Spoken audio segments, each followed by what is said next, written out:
Vital Kamerhe à Butembo, préparation de l'arrivée de Tshisekedi et jeu d'alliance au sein de l'Union sacrée. Vital Kamerhe séjourne depuis le soir de ce lundi 4 décembre en ville de Butembo, Nord Kivu. En provenance de la région de Beni, l'autorité morale de l'Union pour la nation congolaise UNC est en tournée électorale pour soutenir les candidats de son parti engagés dans la course aux législatives nationales et provinciales du 20 décembre prochain. À son arrivée dans la ville, il a été accueilli par la ministre de la Culture, Art et Patrimoine, l'une des candidats de l'UNC à Butembo. Il s'est immédiatement rendu à la place VGH où il s'est adressé à quelques centaines de sympathisants de ses candidats UNC.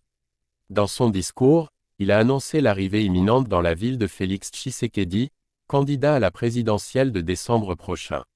Il a demandé aux habitants réunis à la place VGH de voter pour le président sortant en vue de « consolider les acquis ».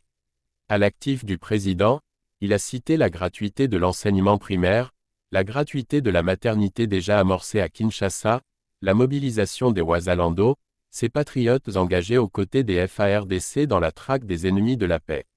Un fait particulier à noter, dans son meeting, Vital Kamerhe est apparu sans soutien de Mbusa Nyamwisi, Nzangi Muindo et Julien Paluku, pourtant ses collègues à l'Union sacrée. Aucun drapeau ni du RCD-KML de Mbusa Nyamwisi, de l'AVRP de Nzangi Muindo moins encore celui du BUREC de Julien Paluku qui séjourne à Butembo n'a flotté au meeting de Vital Kamerhe.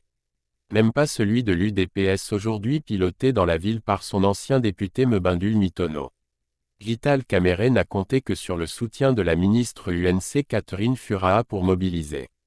Quelques proches de ces leaders du Grand Nord qui vous expliquent cela par trois choses. Premièrement, bien que tous étant derrière Félix Tshisekedi, chacun est engagé dans une lutte visant à renfler beaucoup de sièges aux législatives pour peser à Kinshasa lors de la formation du futur gouvernement. Deuxièmement, en pareil contexte, il est risqué de s'afficher aux côtés de Vital Kamerhe dont une partie de réputation a été souillée par le procès 100 jours. Troisièmement, Vital Kamerhe a semblé donner l'impression d'être le seul à se battre pour Félix Tshisekedi, en évitant de communiquer aux autres partenaires son arrivée.